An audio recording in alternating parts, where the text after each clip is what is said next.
തലയ്ക്കകത്ത് വല്ലുണ്ടടാ. വീട് പൂട്ടിയിരിക്കുകയാണ്. നമ്മൾ എങ്ങനെ അകത്ത് കയറും? നമ്മുടെ പഴയ പണി. എന്തോന്ന്? ഭവനവേദനം. അത് കൊള്ളാം. എന്റെ കള്ളത്തകുൽ ഭഗവതി.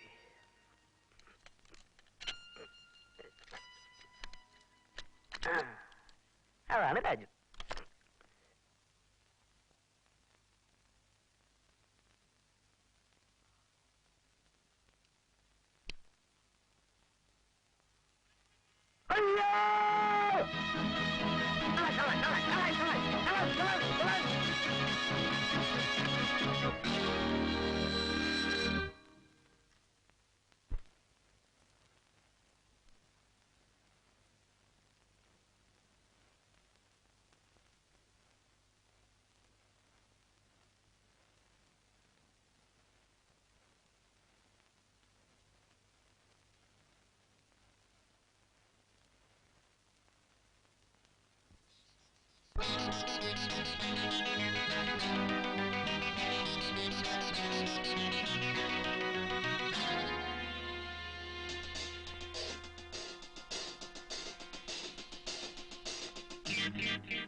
മിണ്ടിപ്പോരുത്, കൊന്നുകളഞ്ഞ.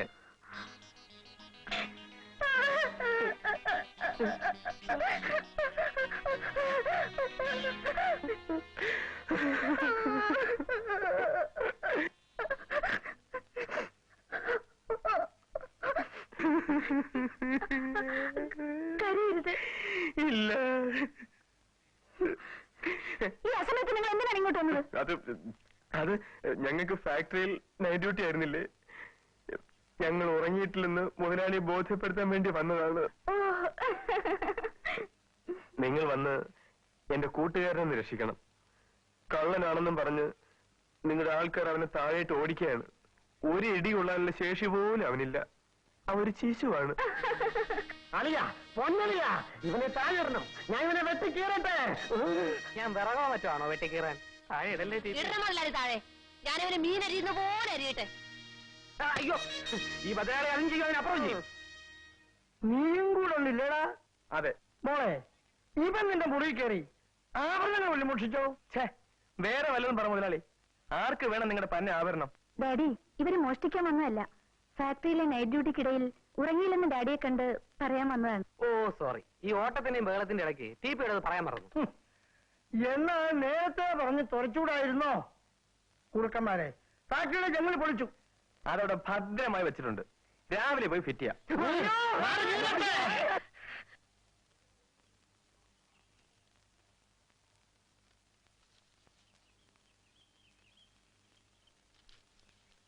പാലിൽ വെള്ളം ചേർത്തവനെ ശിക്ഷിച്ചു. അവനെ എന്തിനാണ് ശിക്ഷിക്കുന്നത്?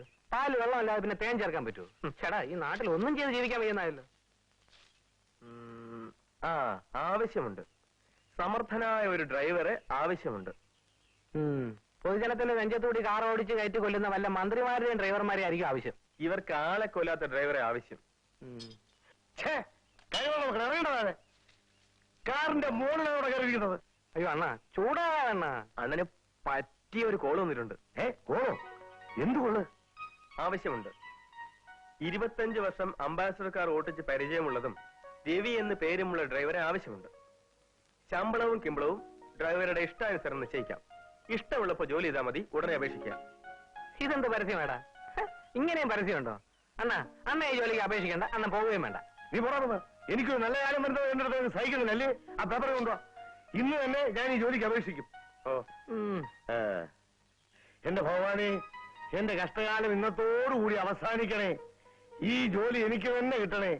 എന്റെ പഴവങ്ങാടി ഗണപതി, ആറ്റുകാലമ്മേ, കൊഞ്ചരവള ഭഗവതി, സ്വാമിയേ ശരണമയ്യപ്പോ.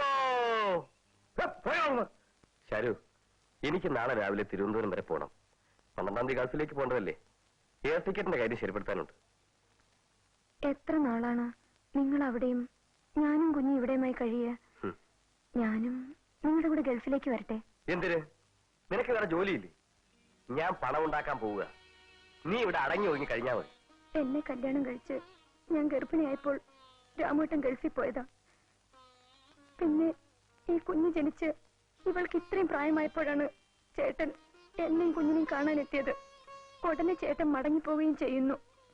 ചേട്ടന്റെ കൂടെ ജീവിക്കാൻ എനിക്ക് ആഗ്രഹമില്ലേ? മതി മതി, നിന്റെ ആഗ്രഹങ്ങളൊക്കെ ഞാൻ ഇവിടെ വരുമ്പോ മാത്രം മതി.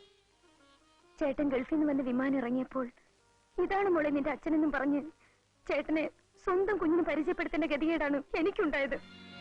ചേട്ടനേക്കാൾ ഈ കുഞ്ഞിന് ഇഷ്ടം ചേട്ടൻ കൊണ്ടുവന്ന കളിപ്പാട്ടങ്ങളോടും ഉടുപ്പിനോടുമാണ്.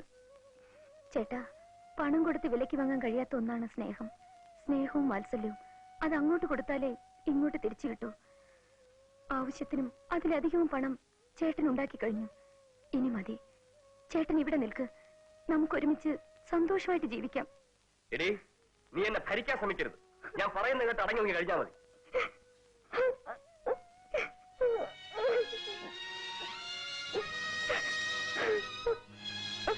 മോളെ മോളെ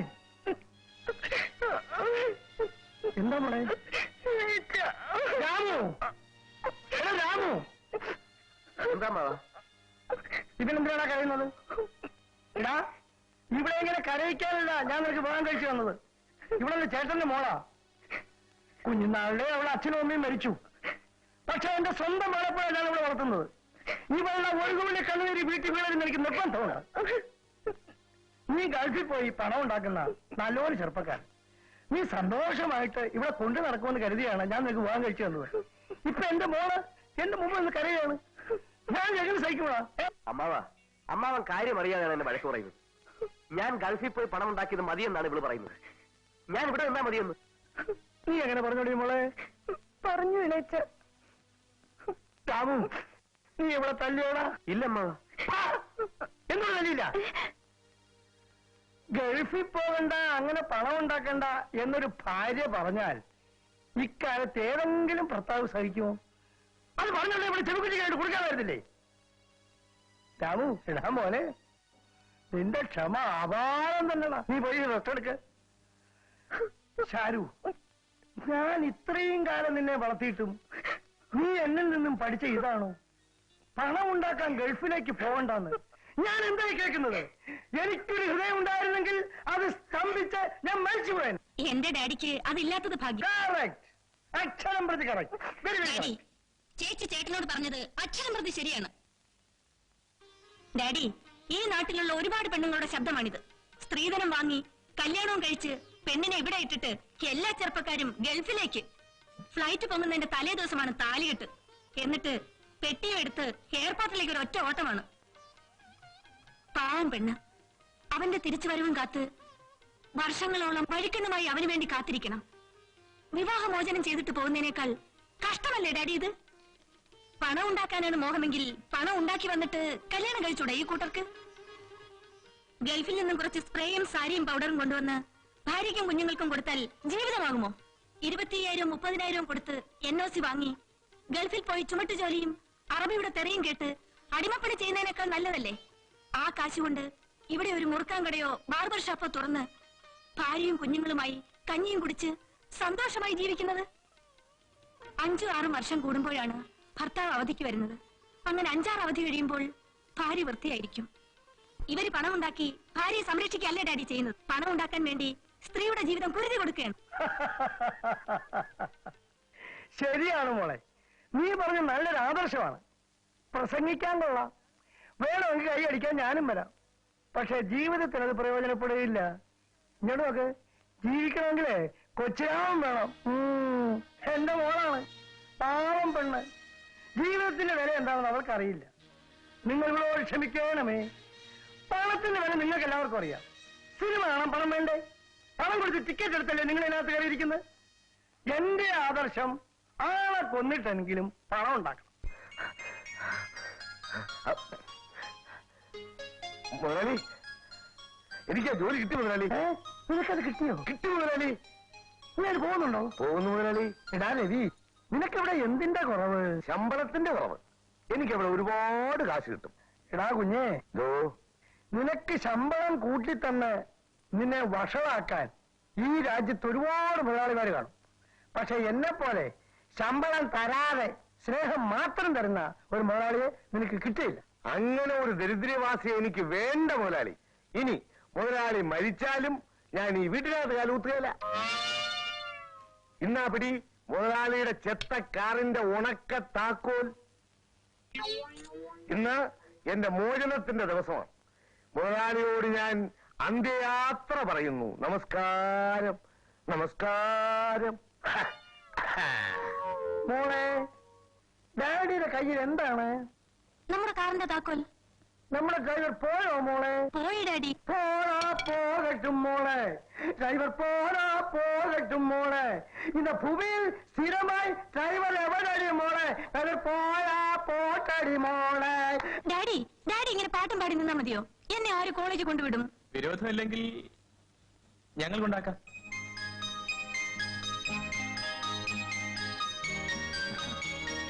എന്താ പറഞ്ഞത്? അല്ല, വിരോധമില്ലെങ്കിൽ ഞങ്ങൾ കൊണ്ടുപോയി വിടാന്ന് പറയായിരുന്നു. ശങ്കറിന് ഡ്രൈവിംഗ് അറിയാമോ? അയ്യോ, അറിയാമോന്നോ? എവൻ വേണമെങ്കിൽ ഡ്രൈവിംഗ് പഠിപ്പിക്കുന്ന ഒരു ട്യൂട്ടോറിയൽ കോളേജ് തന്നെ ഇവിടെ നടത്തും.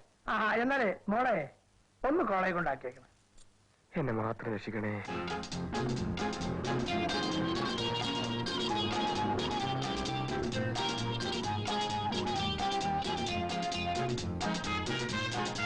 വരട്ടെ. വൈകുന്നേരം എത്ര മണിക്ക് വരണം? കുറച്ച് താമസിച്ച് വന്നാ മതി. എനിക്കിന്ന് ടൂർണമെന്റിന്റെ പ്രാക്ടീസ് ഉണ്ട്. നമുക്ക് വണ്ടി ഒരു 10 മിനിറ്റ് നിർത്തി ബോണറ്റൊക്കെ തുറന്ന് റിപ്പയർ ചെയ്യാം. എല്ലാം നല്ല പിള്ളേർ. ഇവനെയും കൊണ്ട് എങ്ങും പോകാൻ വയ്യല്ലോ ദൈവമേ. നാണക്കേട്. നാളെ തുടങ്ങി ഒറ്റയ്ക്ക് വന്നോളാം. അയ്യോ വേണ്ട, ഞാൻ ചുമ്മാ അറിഞ്ഞ പോവാ.